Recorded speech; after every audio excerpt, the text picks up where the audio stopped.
Se você ainda não se inscreveu neste canal, inscreva-se aqui embaixo. Depois de assistir o vídeo, se você gostar, não esqueça de curtir. Toda crise obedece um padrão de evolução. No caso da crise da pandemia do coronavírus no Brasil, este padrão de evolução ficou confuso, o que faz perder a eficiência e eficácia do processo de gestão dessa crise. Vamos primeiro entender o que é uma crise. Crise é uma sucessão de eventos tão rápida que requer uma pronta resposta. Por isso, na medicina, um paciente é considerado em estado crítico quando é preciso tomar medidas muito rápidas e eficazes para desacelerar o processo da doença. Do mesmo modo, uma crise econômica requer ação.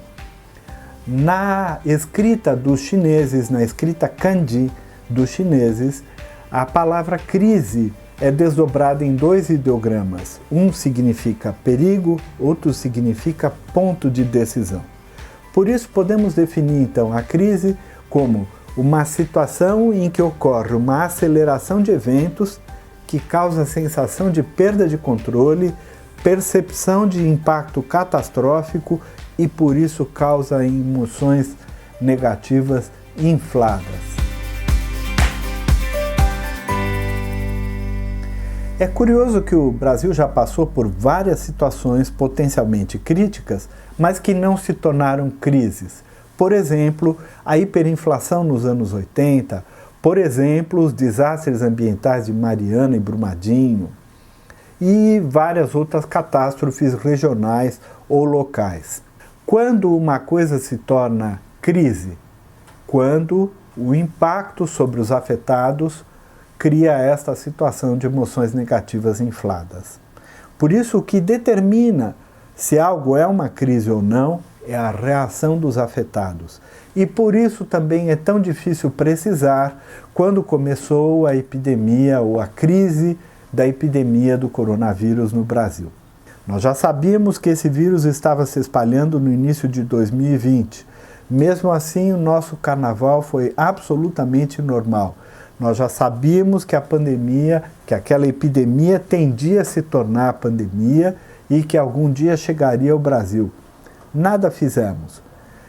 Mas, ainda no mês de fevereiro, o governo federal decretou estado de emergência, o que foi sugerido pelo ministro da Saúde de então.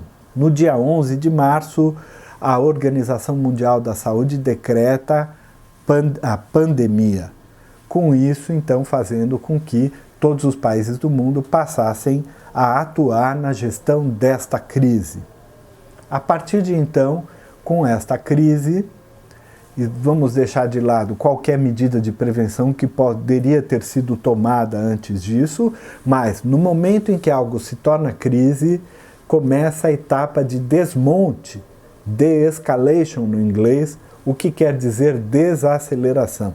É preciso desacelerar a velocidade em que os eventos acontecem para fazer com que as pessoas confiem na recuperação do controle sobre a situação. Esta é uma etapa do processo de gestão de crise, ao qual sucede depois a etapa de intervenção da crise. É comum também que muitas vezes a etapa de intervenção da crise comece antes mesmo do desmonte ter se concluído.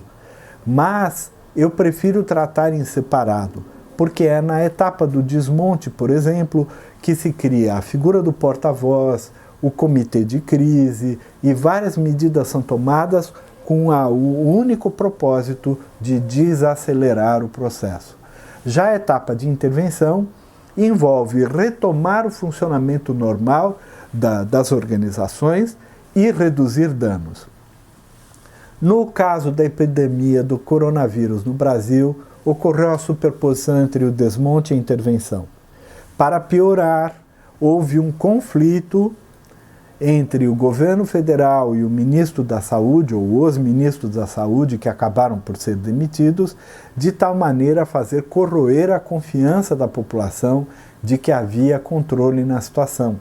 Ao invés de desacelerar, nós continuamos tropeçando na situação da pandemia.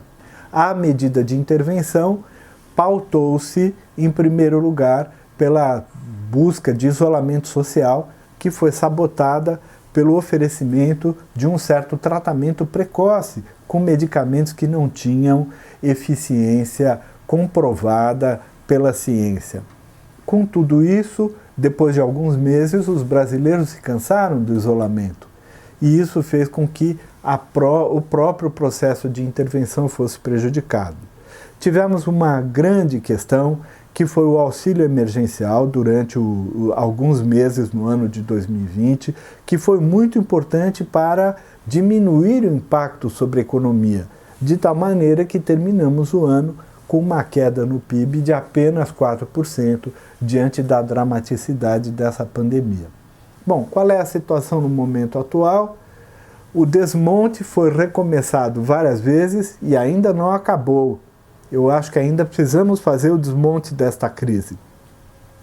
A intervenção agora tem uma grande novidade, que é a vacinação, no momento ocorrendo muito lentamente por falta de vacinas no Brasil. Com esta confusão entre as duas etapas do processo, nós provavelmente precisaremos de mais tempo do que as economias mais ricas do planeta para sair dessa pandemia. E a etapa final, que é a da recuperação pós-crise, provavelmente no Brasil perdurará por mais 2 ou 3 anos. Gostou desse vídeo? Clique no sininho, inscreva-se no canal e compartilhe com quem julga importante discutir esta questão.